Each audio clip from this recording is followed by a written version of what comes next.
Әрбір суреттің артында бір оқиға жатады. Бірақ кейбір суреттердің артында ешкім түсіндіре алмайтын құпия жатыр. Бұл фотоларға ғалымдар да қарады, сарапшылар да зерттеді. Тіпті ондаған жыл өтсе де, кейбірінің нақты жауабы әлі табылған жоқ. Бүгін сіздерге әлемді таңғалдырған ең жұмбақ 10 суретті көрсетемін. Бұл жай ғана ескі фотолар емес.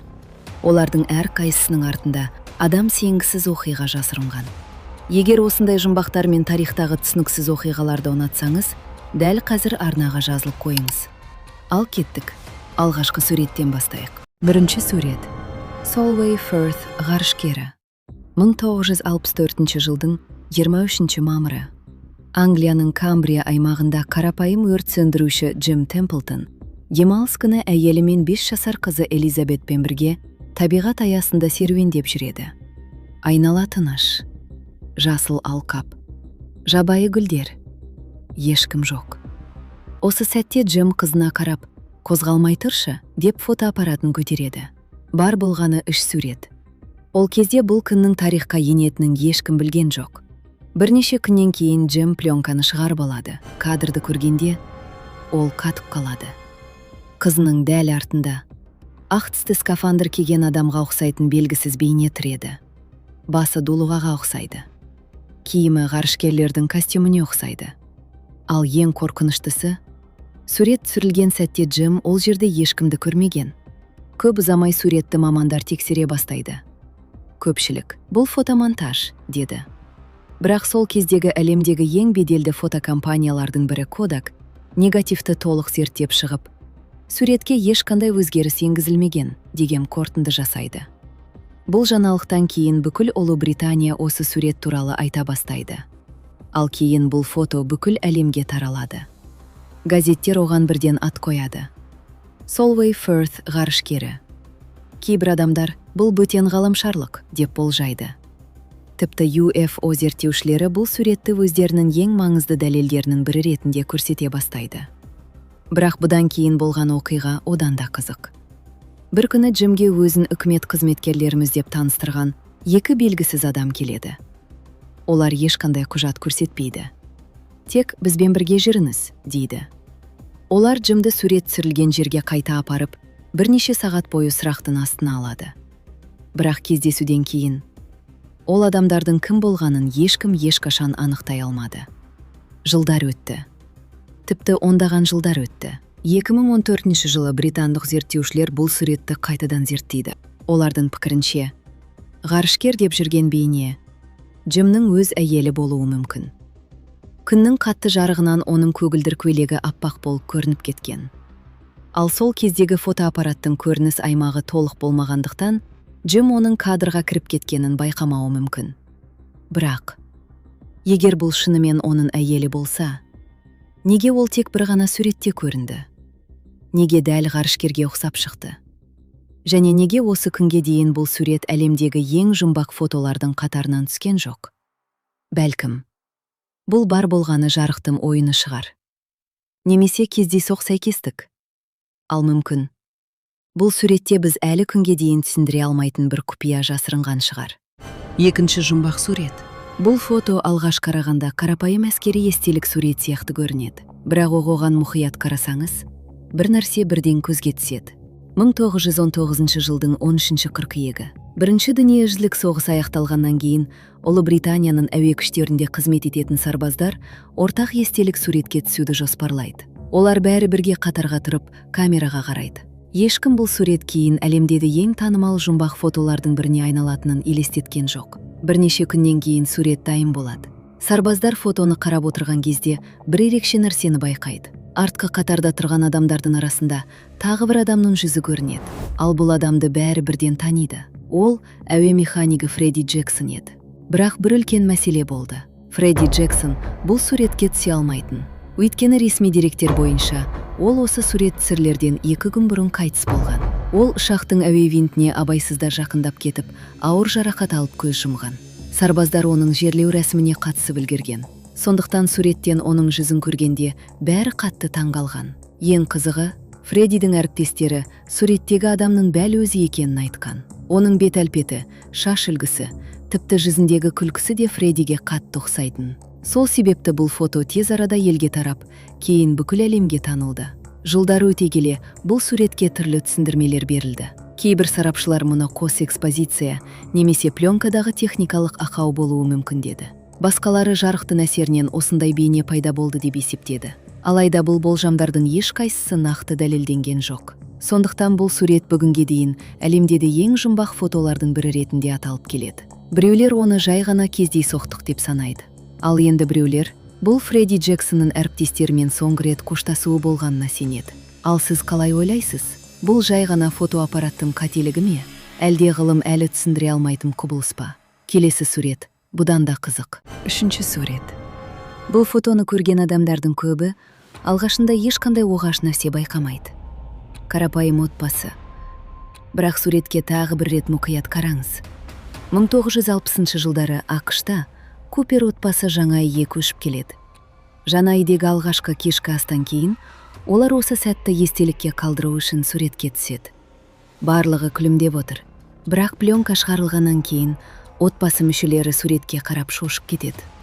Төбеден төмен қарай салбырап тұрған қара түсті адамға ұқсас бейне анық көрінеді. Ол адамның басы төмен қарап тұр. Қолдары салбырап кеткен. Ал оның кім екені белгісіз.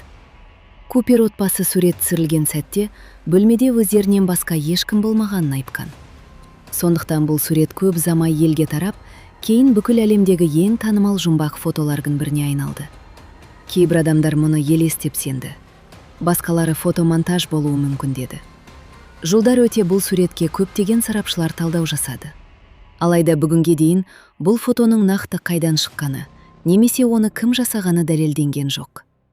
Сондықтан Купер отбасының бұл суреті әлі күнге дейін интернеттегі ең жұмбақ фотолардың бірі болып саналады. Төртінші жұмбақ сурет.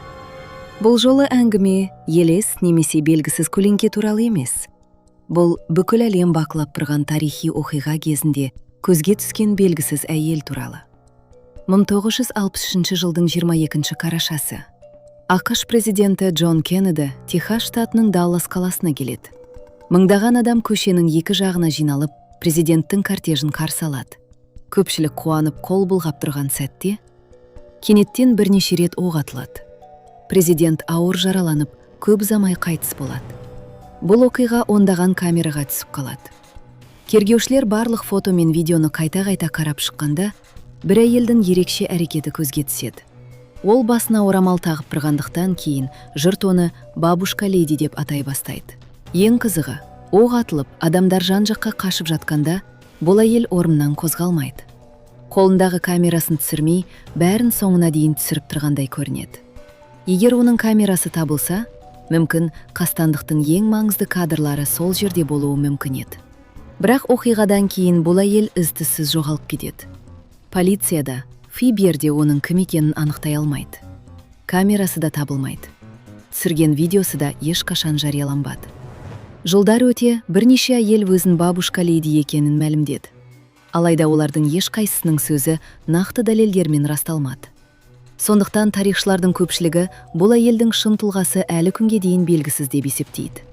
Бірнеше секундқа ғана камераларға түсіп қалған осы белгісіз әйел 60 жылдан астам уақыт өтсе де, ақш тарихындағы ең үлкен жұмбақтардың бірі болып қала береді. Ал сіз қалай ойлайсыз?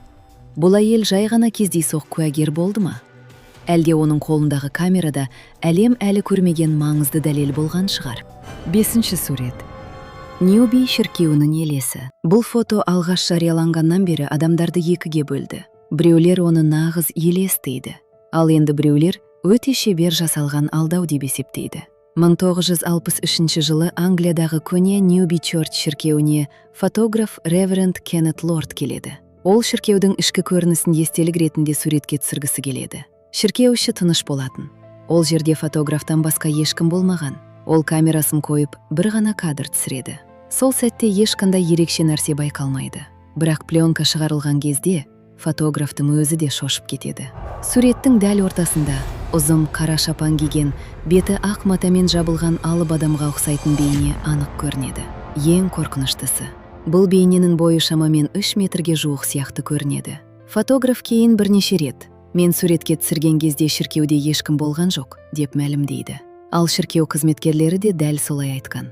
Сондықтан бұл фото көп ұзамай бүкіл әлемге таралып кетеді. Кейін сарапшылар бұл суретті жан-жақты зерттейді. Кейбіреулер бұл қос экспозиция немесе ұзын шапан киген адамның әдейі кадрға түсуі болуы мүмкін деді. Алайда осы уақытқа дейін бұл фотодағы бейненің қалай пайда болғаны туралы ортақ пікір қалыптасқан жоқ. Бір ғана кадр, бір ғана белгісіз бейне. Бірақ арада 60 жылдан астам уақыт өтсе де, адамдар әлі күнге дейін оның не екенін талқылап келеді. 6-шы сурет. Кейде бір ғана фото адамды өмір бойы мазалай алады. Бұл да сондай суреттердің бірі. 1966 жыл. Англиядағы көне Queen's House ғимараты. Бұл жер туралы бұрыннан түрлі жұмбақ әңгімелер айтылып жүрген. Сол күні канадалық дін қызметкері Ральф Харди осы ғимараттың әйгілі Tulip Staircase баспалдағын суретке түсіруге келеді. Ол камерасын көтеріп, тек бір ғана кадр түсіреді. Сол сәтте баспалдақта ешкім болмаған, ешқандай дыбыс та естілмеген. Бірақ пек пленка шығарылғаннан кейін, ол суретке қайта қарағанда, денесі мұздап кеткендей болады.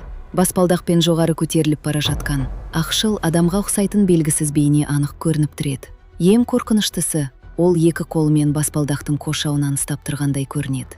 Ральф Харди: "Мен суретке түсірген кезде ол жерде ешкім болған жоқ", деп қайта-қайта айтқан. Мұражай қызметкерлері де дәл осылай мәлімдеген. Ендеше, бұл бейне қайдан пайда болды? Сурет жарияланғаннан кейін, мыңдаған адам оның жауабын іздей бастады. Біреулер бұл сол ғимаратта жүрген елес деді. Басқалары бұл белгісіз рухтың камераға түсіп қалған сәті болуы мүмкін деп сенді. Ал сарамшылар басқа пікір айтты. Олардың ойынша, бұл жарықтың шағылысуы, ұзақ экспозиция, немесе кездейсоқ фотографиялық әсер болуы мүмкін. Бірақ осы уақытқа дейін ешбір түсіндірме барлық адамды толық сендіре алған жоқ. Бүгінге дейін бұл сурет әлемдегі ең қорқынышты әрі ең жұмбақ фотолардың бірі ретінде айтылады. Ал сіз, егер дәл сол баспалдақта жалғыз тұрған болсаңыз, арт жағыңыздан аяқ дыбысы естілсе, жоғарыға қарауға батуыңыз жете ме? 7-ші сурет. Бұл жолы жұмбақ. Шексіз мұхиттың бәл ортасында болған. Көптеген теңізші бұл оқиғаны естігенде денесі тіршігетінін айтады. 1924 жыл. SS Watertown жүк кемесі Атлант мұхитымен жүзіп бара жатқан. Кеме экипажының екі мүшесі, Джеймс Кортни мен Майкл Михан, қайғылы апаттан көз жұмады. Сол кездегі теңіз дәстүрі бойынша, олардың денелері мұхитқа жерленеді. Бәрі аяқталғандай көрінді, бірақ ең қорқыныштысы содан кейін басталды. Келесі күні таңертең, бір теңізші судың бетіне қарап қатып қалады. Толқындардың арасынан жаңа ғана жерленген екі адамның жүзі көрініп тұрғандай еді. Алғашында ешкім сенбейді, бірақ көп ұзамай басқа экипаж мүшелері де дәл сол көріністі көреді. Кеме капитанының айтуынша, белгісіз жүздер бірнеше күн бойы кеменің соңынан еріп отырғандай көрінген. Сол кезде капитан камера алып, сол сәтті суретке түсіріп үлгереді. Кейін пленка шығарылғанда, су бетінде екі адамның жүзіне ұқсас бейне анық көрінеді. Бұл сурет көп ұзамай бүкіл әлемге тарады. Кейбір адамдар бұл қаза болған теңізшілердің рухы деді. Ал басқалары мұны жарықтың, толқынның немесе адамның қиялының әсері болуы мүмкін деп түсіндірді. Бүгінге дейін бұл фотоға қатысты ортақ пікір жоқ. Елес екені де дәлелденген жоқ. Бірақ оның қалай пайда болғанын нақты түсіндіретін дәлел де жоқ. Сондықтан бұл сурет теңіз тарихындағы ең жұмбақ фотолардың бірі болып қала береді. Егер сіз дәл сол кемеде болғанда, мұхиттың қара суынан жерленген адамның жүзі сізге қарап тұрғанын көрсеңіз, сіз бұған сенер ме едіңіз? 8-ші сурет. Кейде бір адамды жерлеп жатқан сәтте, ол басқа жерде де көрінуі мүмкін деген аңыз бар. Бұл оқиға дәл сондай қорқынышты суреттердің бірі. 1891 жыл. Англия. Әскербасы әрі ақсиек Лорд Комбермер қайтыс болады. Сол күні оның жерлеу рәсімі өтіп жатқан еді.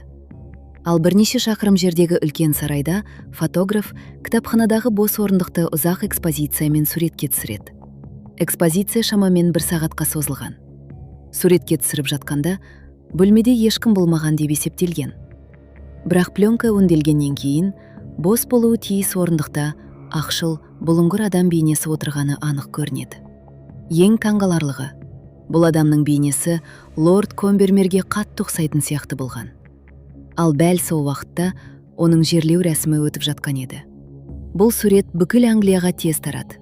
Көпшілік Лорд Комбермердің рашы өз сарайына соңғы рет оралды деп сенді. Кейін зерттеушілер басқа болжам ұсынды. Олардың пікірінше, ұзақ экспозиция кезінде бөлмеге бір қызметші кіріп, орындыққа аз уақыт отырған болуы мүмкін. Сондықтан оның денесі анық емес, мөлдір болып көрінген. Бірақ мұны растайтын нақты дәлелде табылған жоқ. Бүгінге дейін бұл сурет әлемдегі ең жұмбақ фотолардың бірі ретінде сақталып келеді. 9-шы сурет. Кейде бір ғана фото. Өткен өмірді ұмытпайтыныңды еске салады. Ал кейде өткен өмірдің өзі сені ұмытпағандай көрінеді. 1959 жыл. Англия. Мейбл Чиннери қайтыс болған анасының қабіріне гүл қоюға барады. Қайтар алдында ол көлікте күтіп отырған күйеуін естелік үшін суретке түсіреді. Бірақ фотоны шығарған сәтте олардың денесі түршігеді. Күйеуінің артқы орындығында ешкім отырмаған еді. Алайда суретте ақ шашты әйел анық көрінеді. Мейбл бұл адамның өз анасы екенін бірден таниды. Тіпті анасының көзі тірісінде тағып жүрген көзіндіргіне дейін дәл келгенін айтады. Сарапшылар мұны қосарланған экспозиция немесе пленкадағы ақау болуы мүмкін деп түсіндірді. Бірақ мұндай ақаудың нақты адам бейнесін осылай анық шығаратынына күмәнданатындар да көп. Содан бері бұл фото әлемдегі ең әйгілі әрі ең жұмбақ елес фотоларының бірі болып саналады. Ал сен қалай ойлайсың? Бұл жай ғана камераның қатесі ме? Әлде Мейблдің анасы қызымен соңғы рет қоштасуға келген бе? Міне, бүгінгі ең соңғы сурет. Бұл фотоны көпшілік тарихтағы ең әйгілі елес фотосы деп атайды. Бірақ ол расымен елес пе? 1936 жыл. Англиядағы көне Рейнем Холл сарайы. Фотографтар капитан Хьюберт Прованд пен Индре Шира сарайдың ішін суретке түсіріп жүрген еді. Кенет олар баспалдақтан төмен қарай түсіп келе жатқан ақшыл адам бейнесін байқайды. Фотограф еш ойланбастан камерасының батырмасын басып қалады. Бар болғаны 1 секунд, бір ғана кадр. Пленка өңгелгеннен кейін суретке бәрі таңырқайды. Баспалдақпен төмен түсіп келе жатқан, ақ көйлек киген, жүзі анық көрінбейтін әйел бейнесі анық байқалады.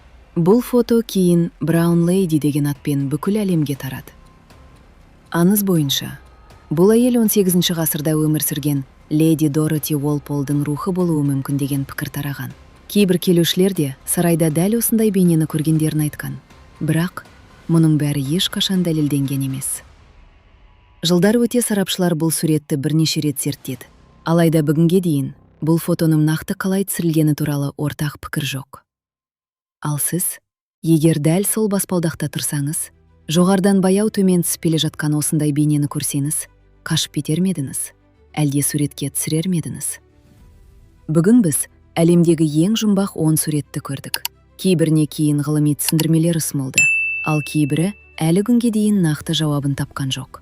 Мүмкін, болашақта олардың құпиясы ашылар, ал әзірге олар тарихтағы ең жұмбақ суреттердің қатарында қала береді. Егер осындай құпиялар қызық болса, арнаға жазылып, келесі видеоны жіберіп алмаңыз.